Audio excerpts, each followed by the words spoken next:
가상자본주의라는 전망에 관한 한 기업들도 정부 측 의뢰인 만큼이나 집요했다. 가상자본주의. 마이크로소프트의 소유자이자 사이버스페이스 산업의 최고 우두머리인 빌 게이츠가 보여진 심사숙고가 좋은 사례이다. 정보 고속도로라는 표현과 조심스레 공명하는 제목을 단 자신의 저서 미래로 가는 길. 미래로 가는 길에서 게이츠는 경쟁에서 자유로운 자본주의라는 전망을 내놓았다. 그의 학문에서는 전지전능한 디지털 기술들이 완벽한 시장의 기초이다. 게이츠는 황금을 뒤쫓는 경주야말로 정보 고속도로를 뒤에서 움직이는 추진력이라는 점을 솔직하게 인정했다. 황금. 근데 경쟁이 없다고? 개소리지. 그렇지만 사이버스페이스에서 기업의 활동이 이루어질 경우 완전한 경쟁의 필요 조건이 완전한 지식 또는 완전한 정보, 완전한 지식이 제공되는 세계라는 애덤 스미스의 꿈이 실현될 것이라고 주장함으로써 자신의 유토피아적인 생각을 내비쳤다. 이런 말이 정보시대의 가장 공격적인 독점 기업가의 입에서 나왔다는 역사를 무시한다면 그저 가장 공격적인 독점 기업가. 게이츠는 경쟁이 적고 비용이 적게 드는 자본주의라는 새로운 세계를 우리에게 약속한 셈이다. 이 세계는 시장 정보가 풍부하고 거래 비용이 저렴한 구매자의 천국이 될 것이다. 기술을 통해서 시장의 경직성과 불안전함에서 자유로워질 것이기 때문에 시장은 진정한 교환의 천국이 될 것이며 전 세계를 촘촘히 구성하고 있는 디지털이 무수히 거래되는 부와 자유를 통해서 전 세계를 결속시켜 주리라는 것이다. 그러나 유토피아에도 그늘이 있는 법이다.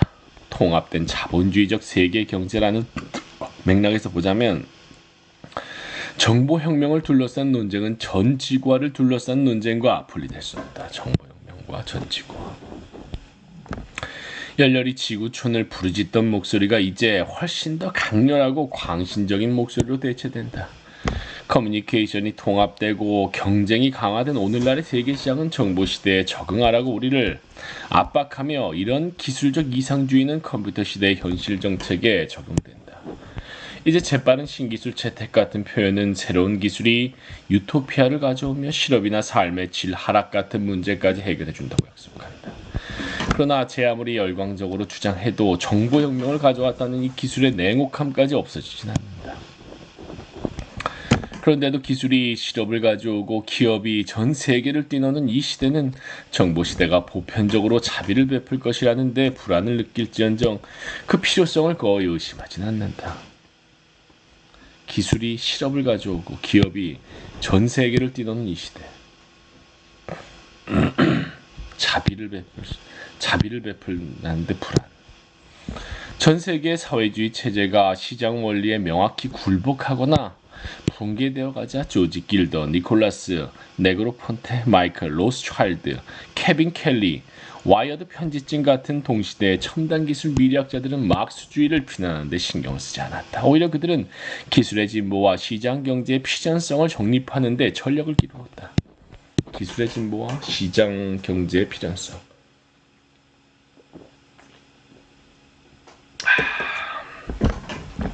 로스차일드는 솔직하게 이런 관점을 뒷받침하는 주장을 했는데 기술 정보가 가져올 경제를 생태경제학적으로 분석한 그는 자본주의는 기술이 진화하는 한 가지 방식일 뿐이며 인류가 불가피하게 만나게 될 당연한 상황이라고 주장했다.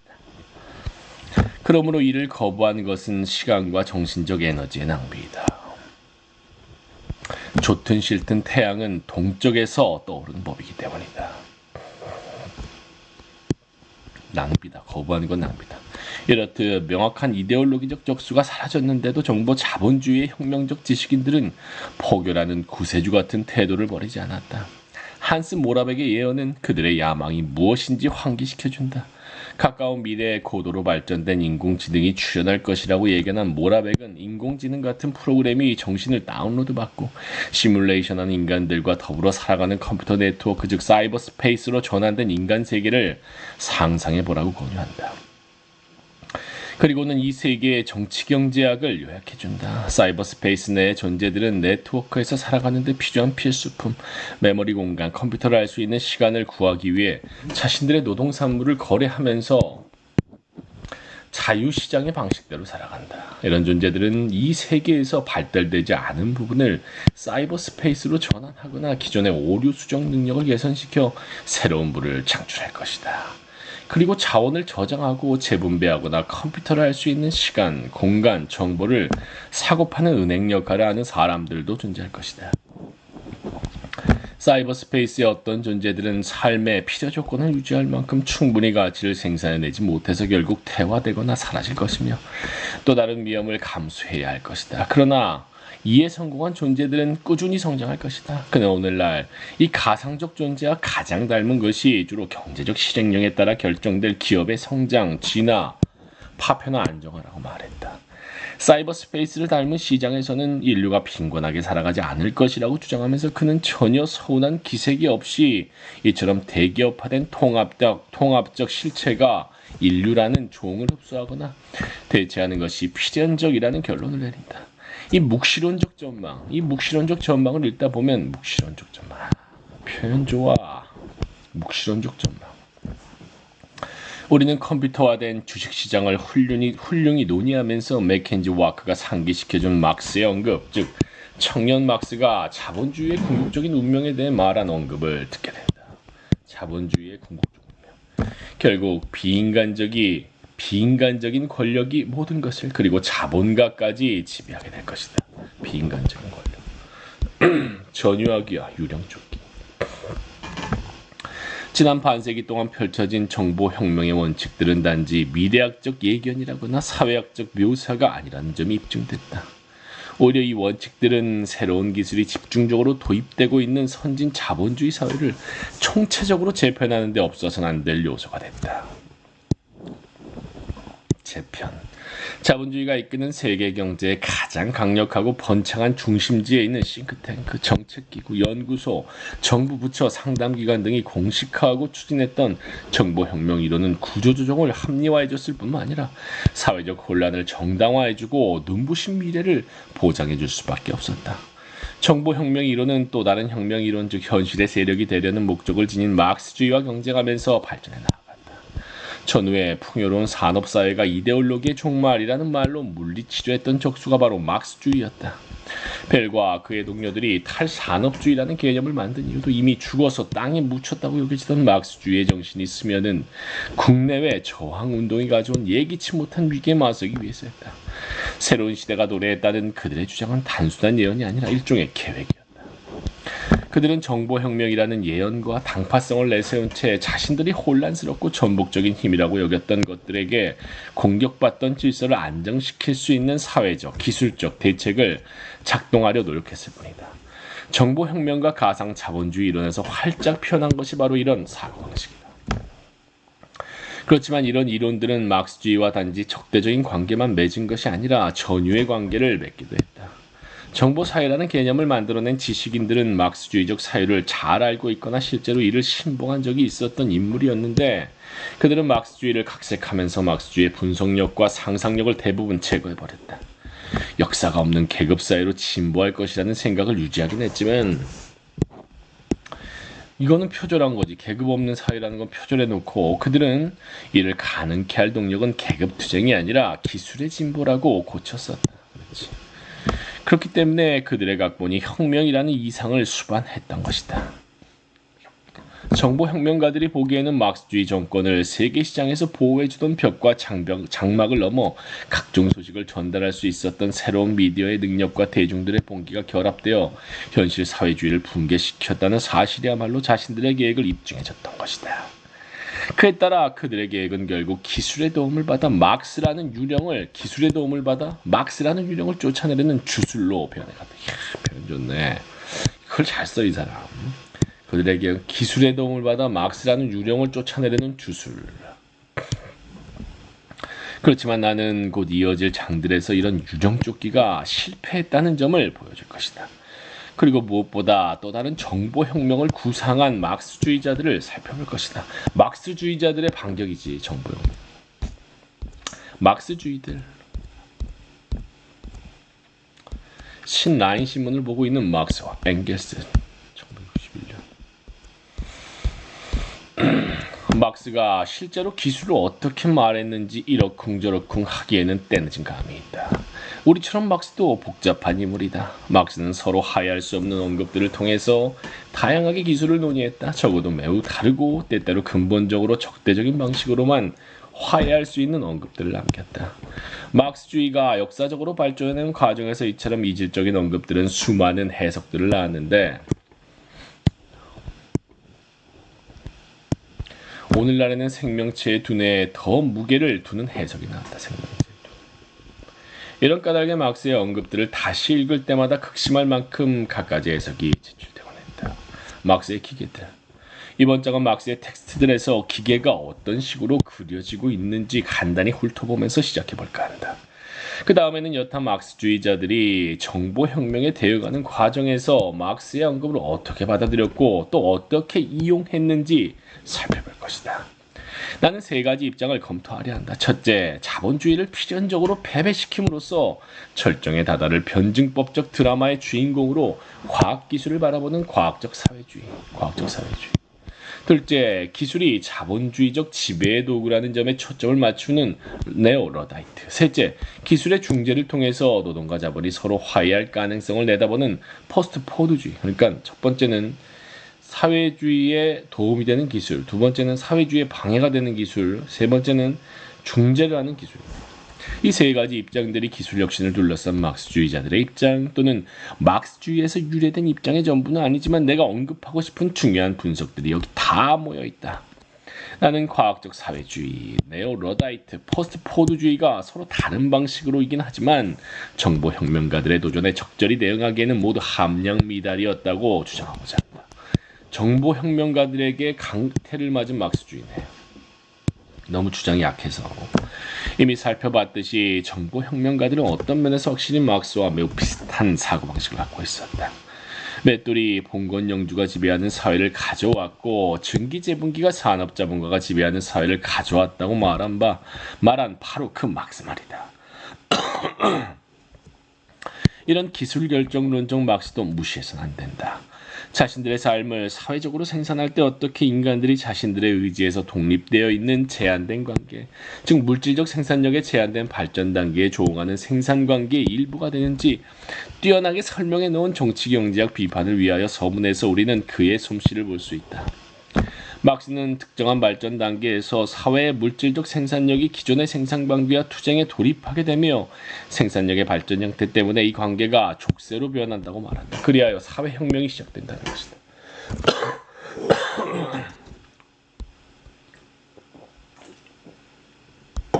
이 부분 좋네요.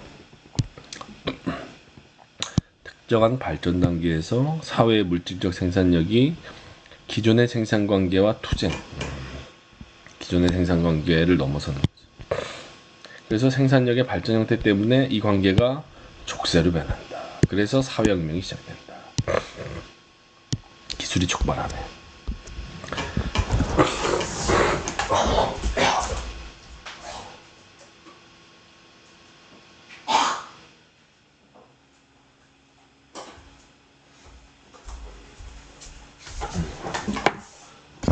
무엇이 생산력과 생산관계를 구성하는가? 그리고 이 양자가 정확히 어떻게 상호작용하느냐가 막스의 이론에서 가장 논쟁이 되는 쟁점이다. 생산력과 생산관계. 그러나 막스가 생산력을 기술적인 것으로 바라본다는 점, 생산관계만을 사회적인 것으로 본다는 점. 생산력은 기술, 생산관계는 사회적. 그리고 생산력이 생산관계보다 우위성을 가진다는 점은 확실하다. 생산력이 생산관계보다 우위성. 근대 기계가 발전함에 따라 생산력 자체는 점점 자신의 힘을 강화해 나가는 쪽으로, 즉 자본으로서의 성격을 벗어던지는 쪽으로 나아간다라고 자신의 친구 프리드리히 엥겔스의 어느 저서에 적어놓은 대로 이런 사고방식은 바로 막스에게서 비롯된 듯하다. 바로 이런 언급에 기대어 기술 혁신을 자율적인 힘이나 역사의 원동력으로 이해하는 막스주의 노선이 발생했다. 기술 혁신을 생산관계보다 우위에 놓는 거죠. 니콜라이 부하린, 제이디 버널, 제널드 코엔 같은 이들이 이 노선을 취했는데 그들은 끊임없이 부하린 유명하지. 끊임없이 생산력을 확장하는 기술 혁신이 곧장 사회주의의 승리를 향해 나아가면서 소유권이라는 낡은 형식을 가차없이 분쇄할 것이라고 주장했다. 그렇지만 우리는 이런 기계적인 역사관과 상반되는 다른 언급들도 찾아볼 수 있다. 그렇지. 다른 언급들이 중요한 거야. 생산관계가 더 중요할 수도 있지.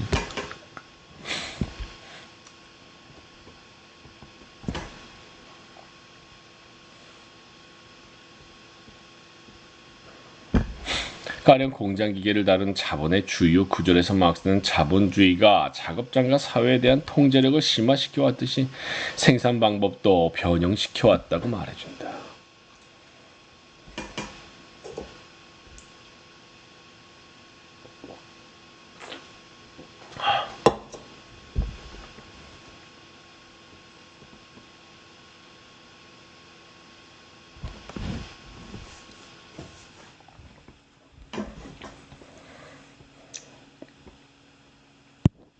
자본주의가 작업장과 사회에 대한 통제력, 생산 방법도 변형.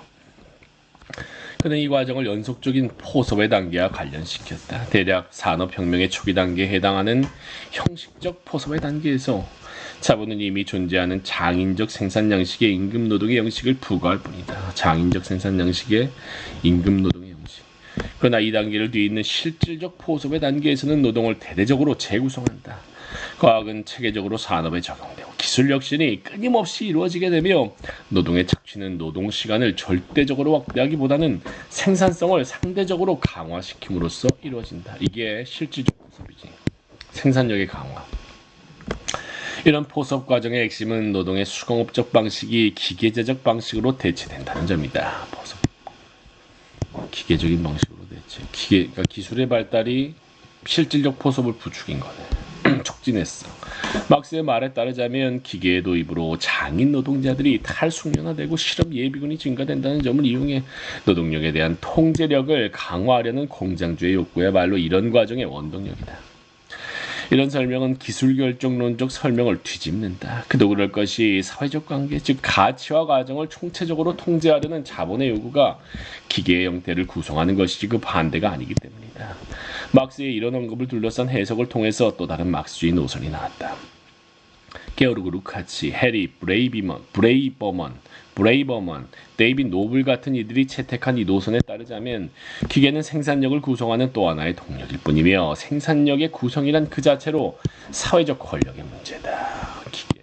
기계는 그저 동력일 뿐이고 사회적 권력의 문제다. 이렇듯 막스가 사회적 요인과 기술적 요인 사이에 복잡한 상호작용, 막스를 오늘날 기술 사회학적 접근법이라고 불리는 방법을 최초로 사용한 이론가들 중에 하나로 만들어졌을 뿐만 아니라 두 범주를 구분하는 것이 불가능하다는 생각이 들 정도로 복잡한 상호작용을 제기했다는 점을 인정한다 할지라도 기계를 다룬 그의 언급들은 여전히 일치하지 않는 면이 남아있다. 대다수 독자들은 19세기의 공장주들이 기술을 어떻게 사용했는지 보여준 막스의 악몽 같은 묘사에 깊은 인상을 받았을 것이다. 자신의 저서 전체를 통해서 막스는 자본의 권력을 구현한 또는 금속의 형태로 취한 기계가 어떻게 생산 과정에 있는 노동자들과 맞서게 됐는가를 끊임없이 보여준다. 기계가 노동자들을 장악하는 단계. 그러니까 여기서 기술 결정론의 어떤 분위기가 나오는 거겠지. 예컨대 증기기관은 공장주의 손에 들어가자마자 고문도구가 됐다. 증기기관은 고문도구. 죽음을 가져올 만큼의 학정 속에서 이 부분 좋지. 증기기관은 공장주의 손에 들어가자마자 고문도구. 죽음을 가져올 만큼의 학정 속에서 자동기계라는 죽은 노동은 노동자를 살아있는 부속기관으로 변형시키며 산노동을 지배하고 빨아들이는 악마적인 힘을 가진 기계 괴물이 된다. 막스는 1865년 차티스트 운동가들 앞에서 이렇게 연설을 하기도 했다. 인류가 자연을 지배하는 것과 똑같은 속도로 인간들은 또 다른 인간들을 노예로 만들고 있습니다. 그런데 여기서 중요한 건 있어요. 뭐냐? 자연을 위계적으로 지배하는 사회는 먼저 뭘 선결해야 되냐면 인간이 인간을 지배하는 이 인간관계를 먼저 위계적 인간관계를 성립해야지 인간이 자연을 지배할 수 있는 거지. 인간이 자연을 지배해서 인간이 인간을 지배하는 게 아니고 인간이 인간을 지배할 수 있는 사회가 자연도 지배한다. 대박 중요한 부분. 우리가 이뤄낸 모든 발명과 진보는 물질적 힘에 지적인 생명을 부여해줬을 뿐만 아니라 인간의 삶까지 물질적 힘으로 변모시켜 인간의 삶을 무효화하는 결과를 빚고야 말았습니다. 이런 언급을 비롯해 이와 비슷한 여타 수많은 언급들을 통해서 기술의 공포를 느끼며 디스토피아적 전망을 지니게 된 네오 로다이트의 막스, 즉 기술을 극렬히 공격하는 막스가 만들어졌다. 네오 로다이트의 막스. 그러나 이런 막스는 엄청난 노력을 기울여 그의 언급을 취사 선택하고 편집해 만들어 놓은 막스일 뿐이다. 왜냐하면 그는 기계가 야기할 비인간적인 결과일 뿐만 아니라 기계가 가져올 해방의 전망도 분명히 언급하고 있기 때문이다. 가령 그는 자본에서 기계, 화학 처리 공정 그 이외의 다른 방법들 때문에 어느 한 생산 부분에서 다른 생산 부분으로 막대한 양 자본과 노동자들이 끊임없이 옮겨가게 되고 어쩔 수 없이 모든 면에서 노동의 변화, 직능의 유동성, 노동자의 유동성이 발생할 수밖에 없는 과정 속에서 어떻게 근대 산업 자체가 끊임없이 변형되는지 분석했다.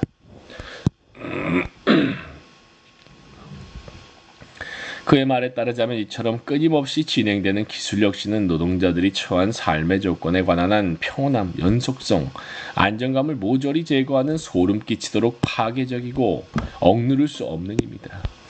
그런데도 그는 이 가혹한 기술 혁신에 잠재적으로 긍정적인 측면도 있다고 주장했다. 이 가혹한 기술 혁신.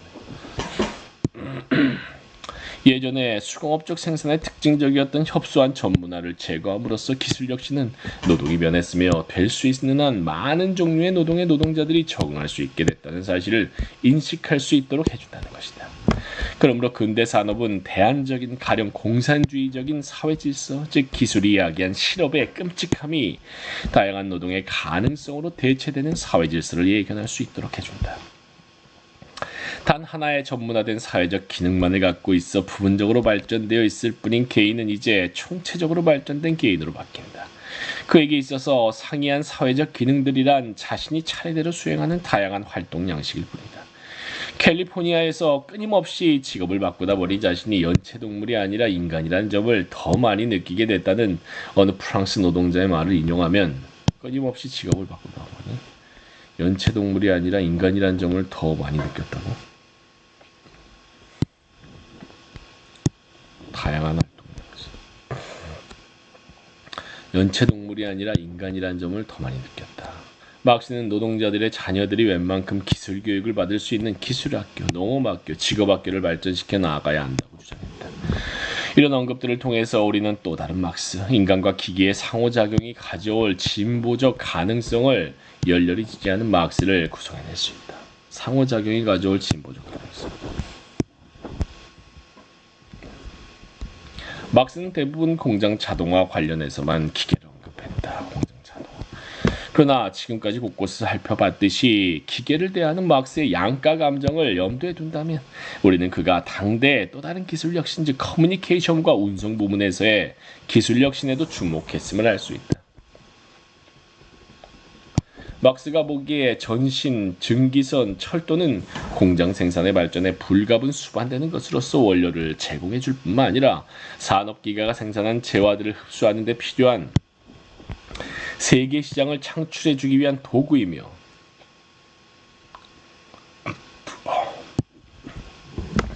생산수단을 끊임없이 혁신하려는 자본의 연장된 형태이다.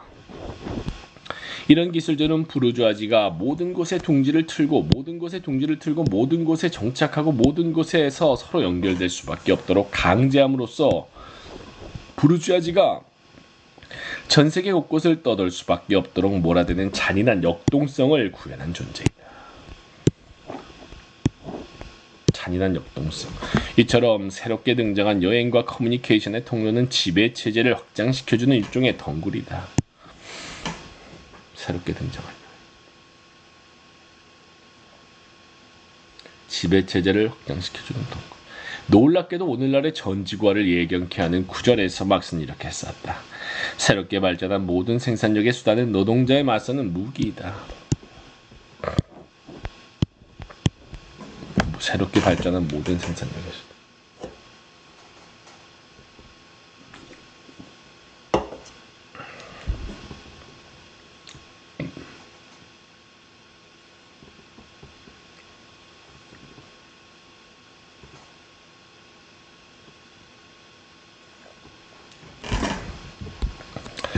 예를 들어 개선된 커뮤니케이션 수단은 모두 상이한 지역의 노동자들끼리 경쟁하도록 부추기며 지역들 간의 경쟁을 국가들 간의 경쟁으로 뒤바꿔버린다. 또 다른 언급들에서 막스는 화폐 교환을 비인간적이고 가차없는 힘으로 만들어버리는, 즉 인간이 그 과정에 개입하거나 그 과정을 변형시킬 수 없도록 가로막을 뿐만 아니라 그런 가능성 자체를 압도하기까지 하는 힘으로 만들어버리는 자율화된 세계시장의 핵심 요소 가운데 하나가 바로 새로운 커뮤니케이션 수단이라고 분석한다. 특히 이데올로기와 상품의 물씬 숭배를 다룬 막스의 언급과 결부될 경우 이 관찰은 자본주의에서 매스미디어와 정보산업이 노리는 지배효과에 초점을 맞추는 막스주의 정책경제학을 뒷받침해준다. 마찬가지로 완이 산업기계를 다룰 때보다 훨씬 더 단호한 목소리로 막스는 19세기의 커뮤니케이션 혁명이 가져올 해방의 가능성에 주목했다. 커뮤니케이션 혁명. 정보, 속다루편 여행은 파벌주의, 지역주의, 협소한 국가적 이해관계를 깨뜨릴 것이었다. 이처럼 이 미디어들은 프롤레타리아트 국제주의를 불러일으킬 잠재적인 촉매제였다. 전 세계의 노동자에게 호소한 공산주의당 선언의 유명한 구절은 근대 산업이 창출했고 각지의 노동자들을 서로 연결시켜줬던 향상된 커뮤니케이션 수단의 도움으로 끊임없이 확대되는 노동자들의 연합이 어떻게 힘을 얻을지 추적했던 이와 같은 열정적인 관찰에서 발단된 것이다. 바로 이것이 부르주아지가 자신의 죽음에 이르게 할 무기는 이 무기를 사용할 사람들, 즉 근대 노동자 계급인 프롤레타리아트를 만들어가는 과정의 생생한 모습이다.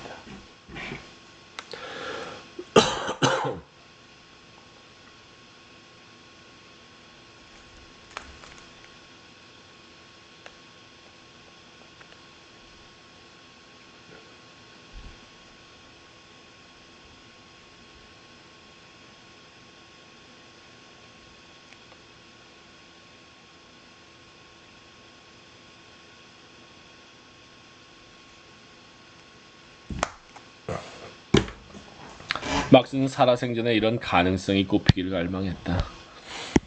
제임스 빌링턴의 말에 따르자면 막스와 앵겔스는 일찍이 자신들의 메시지를 더 광범위하게 전파하고자 어느 좌파 출판사의 대리인을 통해서 브리실의 국제전신국에 침투할 계획을 세우기도 했다. 피터 워터만이 지적했듯이 이런 사실을 두고 막스를 최초의 해커라고 부르는 건 적절치 않을 것이다. 그러나 자신의 저서에서 매스미디어의 혁명적 가능성을 매우 확고히 보여줬던 막스의 열정은 베르톨트 브레이트와 발터 베냐민 최근의 한스 마그너스 엔첸스 베르거에 이르는 이론가들 사이에서 공명되어 왔다. 지금까지의 간략한 관찰들은 기계를 다룬 막스의 글들을 표면적으로 훑어본 것에 지나지 않는다. 그러나 상반된 가능성들 사이에서 대안적 경향과 강렬한 긴장이 요동치고 있다는 점을 보여주기에는 충분할 것이다. 한쪽에는 기술이 자본주의적 지배의 도구이자 착취를 강화하는 수단이며 세계를 상품 교환의 사슬로 묶는다는 인식이다. 또 한쪽에는 기술이 공산주의 사회의 전제 조건인 사회적 교류의 기초이며 우리를 결핍해서 자유롭게 해주리라는 인식이다. 그렇지만 각각의 측면을 얼마만큼 강조해야 할지, 양 측면이 어떤 논리나 담론과 결부되어 있는지에 대해서는 논란의 여지가 아주 많다. 나는 다른 논평자들이 그랬듯이 내가 선호하는 문헌과 구절, 즉 기계를 대하는 막스의 이율배반이 희미한 빛에서 놀라운 통찰력으로 변모될 수 있도록 해주는 문헌과 구절을 참조할 것이다. 그렇지만 일단 나는 다른 사람들이 기계에 대한 막스의 양면적인 태도를 가지고 어떤 결론을 만들어냈는지 살펴볼 것이다. 과학적 사회주의. 나는 과학적 사회주의라는 용어를 특정 형태의 막스주의, 객관주의적, 고전적, 신전통파적 막스주의 등으로 다양하게 불려왔던 막스주의, 즉 생산력과 생산관계의 모순이라는 막스와 앵겔스의 관찰을 나침판 삼아 생산력과 생산관계의 모순. 과학적으로 예측할 수 있는 운동법칙에 따라 역사가 사회주의라는 종착점을 향해 나아간다고 보는 막스주의를 지칭하는 데 사용한다. 아마도 이런 노선을 따른 학파 중에서 최근까지 가장 정교한 논의를 펼쳐온 인물은 제4차 인터내셔널의 저명한 이론가 에르네스트 만델일 것이다. 만달의 역작 후기 자본주의는 1968년에 처음 출판됐고 1975년 영어로 옮겨졌다. 이 시기는 탈산업주의 이론가들이 갖가지 사회적 현상, 즉 사이버네틱스를 비롯한 최신 기술, 점점 더 중요해지는 계획과 교육, 지식의 근거에 발전해가는 경제 등을 지적하면서 막스주의가 명시적으로 폐기됐다고 주장하던 때이다. 잊어서는 이런 변화를 역사적 유물론의 틀로 설명하려던 중대한 시도였다. 그의 근본적인 주장에 따르자면 사실상 당대 유럽과 북아메리카는 막스가 묘사했던 자본주의를 뛰어넘기는커녕 그 성격을 가장 순수한 형태로 보여주고 있을 따름이었다. 막스가 묘사한 자본주의를 잘 보여주고 있었던 거지. 만델의 주장에 따르면 자본주의는 대략 3단계로 나뉘는데 각 단계는 이전 단계가 변증법적으로 확장된 단계이다. 시장자본주의, 독점자본주의, 그리고 오늘날의 후기자본주의가 그 단계들이다. 그는 최근 2세기의 서구 역사를 지배하고 있다고 가정되는 경제의 연속적 주기적 성장, 침체를 묘사한 저 유명한 콘트라티예프의 장기 파동론을 각 단계들에 결합시킨다. 파동이 일 때마다 장기간의 투자 저하 시기를 거친 뒤 일시적으로 이윤율이 증가해 기술 혁신을 촉진시킨다는 것이다. 장기간의 투자 저하 시기. 일시적으로 이윤율이 증가해 기술 혁신을 촉진.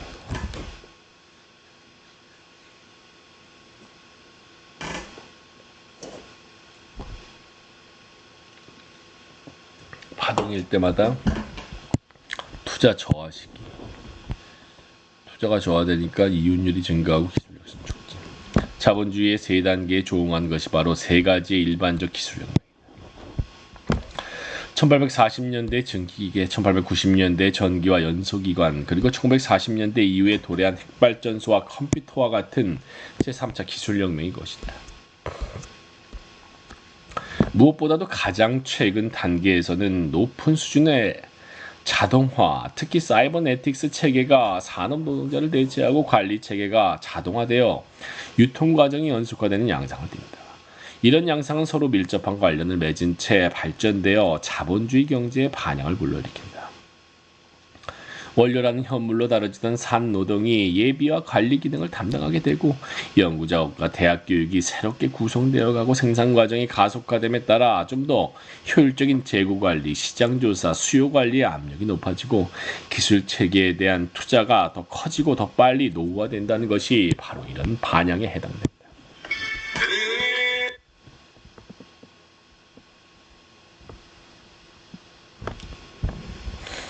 곧이어 이런 발전은 각 기업제뿐만 아니라 경제 전반에 걸쳐 정확한 생산 계획을 강제적으로 도입할 수밖에 없도록, 그리고 국가가 더 많이 개입할 수밖에 없도록 만든다. 그렇지만 이런 변화의 배후에는 모두 자본주의의 압도적인 명령, 즉 이윤율의 유지가 관련되어 있다. 만델은 이런 분석을 통해서 탈산업주의 이론이 제일 먼저 표방하는 주장에 직접적으로 맞섰다. 이윤율이 있기 때문에 공정한 사회로 되기가 힘든 거지, 이윤율 때문에. 그는 과학적, 기술적 지식이 경제의 새로운 중심이 됐다는 사실이야말로 전례를 찾아볼 수 없는 역사적 사건이라는 생각 자체를 명확히 거부하면서 과학적, 기술적 지식. 후기 자본주의는 탈산업 사회를 보여주기는커녕 모든 경제 부문이 사상 처음으로 완전히 산업화된 시기일 뿐이다 라고 주장했다. 특히 당대에 유행하던 기술 합리주의 이론의 분보기로 벨의 저서들을 지목하면서 그는 기술의 전능함을 믿는 것이야말로 후기 자본주의에 존재하는 부르주아적 이데올로기의 특수한 형태이다 라고 단언했다. 즉 이러한 이데올로기는 현존하는 사회 질서가 점진적으로 모든 위기 요소를 제거하고 모든 모순을 기술적으로 해결하며 반역적인 사회계급을 통합하고 정치적 폭발을 예방할 수 있게 되리라고, 정치적 폭발, 선언할 뿐이라는 것이다. 그렇지만 그의 주장에 따르자면 새로운 기술이 자본주의가 영구적으로 가져올 수밖에 없는 적대와 위기를 넘어설 수 있도록 해준다는 생각은 허구이며, 새로운 기술이 적대와 위기를 넘어설 수 있더라. 오히려 그런 역시는 불가피하게 자본주의를 붕괴시키는 쪽으로 나아갈 것이었다. 자본주의를 상호작용하며 자본주의를 붕괴시킬 요인들을 광범위하게 나열해 놓긴 했지만 만델의 핵심적인 주장은 전통적으로 객관주의적 막스주의를 지탱해주던 주장, 즉 자본의 유기적 구성이 높아짐으로써 이윤율이 하락한다는 주장이었다. 유기적 구성의 고도화에 따른 이윤율 하락 법칙. 이와 같은 주장을 이해하기 위해서는 대략적이라도 기술적인 설명이 필요하다. 막스의 가치로는 자본에 의해 착취된 산노동이 잉여가치의 원천이라고 주장한다. 산업은 잉여가치와 이윤이 다르지. C 더하기 잉여가치가 S지. V 유동자본 이 노동력이겠지. C 플러스 S 플러스 V라는 공식이 자본주의적 생산을 가치 형태로 표현해. C는 불변자본이다. 불변자본은 그 가치가 생산 과정에서 증가되는 것이 아니라 단지 보존되는 부분, 건물, 원료, 기계를 뜻한다. V는 가변자본이다. 이게 노동력 상품이지. 가변자본은 자본가가 노동력을 구매해 사용하는 데 드는 자본으로서 자본가 계급이 자신이 지닌 자본의 가치를 증대시킬 수 있는 유일한 자본 부문이기 때문에 이렇게 불려진다.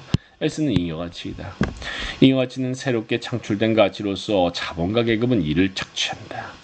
이윤율은 잉여가치와 총가치의 비율, 즉 C 플러스 V, 불변자본과 가변자본분의 잉여가치, C 플러스 V분의 S이다. 그리고 불변자본과 가변자본의 비율, 즉 V분의 C, V분의 C가 자본의 유기적 구성이다. 불변자본이 커진다 이거지. 자본주의 체제는 근본적으로 가변자본, 임금보다 불변자본, 기계와 원료의 비율을 늘리려는 경향이 있다. 가변자본보다 임금보다 불변자본.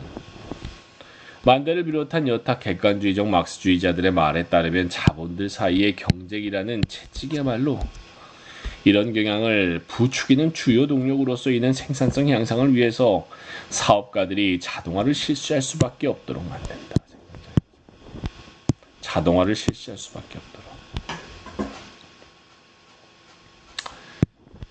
V분의 S. V분의 C, 자본의 유기적 구성, V분의 C. V분의 C가 커지는 방, 유기적 구성이 커지는 방향으로. 그러나 자본의 유기적 구성, V분의 C가 증가하면 이에 상응하는 이윤율은 감소한다. 그렇지. V분의 C가 증가하면 당연히 감소하겠지. C가 커지니까.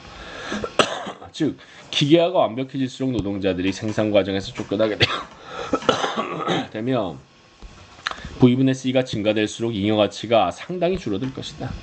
이런 이윤율 저하는 투자 의욕을 꺾고 계급 투쟁을 촉진하며 돌이킬 수 없는 혁명적 위기를 가져올 것이다. 그리하여 생산력을 높여 이윤을 늘리려는 자본의 욕망은 스스로를 파괴하는 도구가 된다. 이처럼 형식적으로 훌륭했던 주장은 막스주의자들 사이에서도 광범위한 논쟁의 주제가 됐다. 원래 막스는 이윤율 저하를 설명하면서 어떤 역경향, 즉 노동 착취의 강화, 불변자본 부분의 가격 하락, 가령 기계 제조 능력 증대, 새로운 원료지, 낮은 유기적 구성을 가진 산업의 등장, 해외 무역의 증가, 자본 회전율의 속도 증가 등 이윤율 저하의 필연성을 변경시킬 역경향을 확인하게 됐다. 이윤율 저하의 필연성. 그러나 신전통파적 설명에서는 이런 역경향이 부차적인 것으로 간주된다. 확실히 만델은 평균 이윤율의 하락을 피할 수 없다고 믿었다. 평균 이윤율. 만델이 자본주의적 생산 양식의 절대적인 내적 한계라고 부른 지평, 즉 자동화가 완수되어 더 이상 잉여가치의 창출이 이루어지지 않는 지평에서 보자면 노동자 없는 공장을 가시화한 사이버네틱스는 이런 과정을 절정에 이르게 만들 것이다. 절대적 한계는 기계화의 최종 단계가 진행되면 결국 산노동이 생산 과정에서 제거되어 대규모 잉여가치가 사라질 수밖에 없다는 사실에 존재한다. 공업과 농업 전반에서 완전히 자동화된 생산은 자본주의에 양립할 수 없다. 완전 자동화는 잉여가치의 창출이나 자본의 가치 증식을 더 이상 묵인하지 않을 것이기 때문이다. 그는 이런 예견을 뒷받침하고자 자본이 공장을 전통적인 장소 밖으로 이동시켜서 새로운 노동자를 만들어야 돼. 이전시켜 유기적 구성의 평균을 하락시키고 있다는 사실을 배제한 채 이론적 가정을 세웠다. 이게 중요한 거야.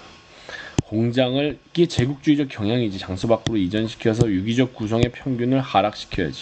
그래야 잉여가치가 커지니까. 서비스 부문의 발전이 산업의 구체적 형태를 변화시키지 못했기 때문에 이 부분의 노동은 대부분 비생산적이라고 폄하되기도 한다. 노동력이 연구와 디자인 부문으로 옮겨간 사실도 비슷한 이유로 거부된다. 이런 식의 이동은 육체노동과 정신노동의 사회적 분할, 이라는 근본적 억압을 보여주며 결국 공장의 위계구조 전체를 훼손하기 때문이라는 것이다.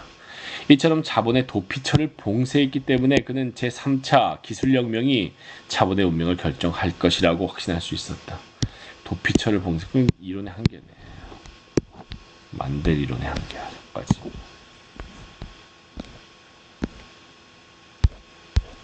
자, 여기까지.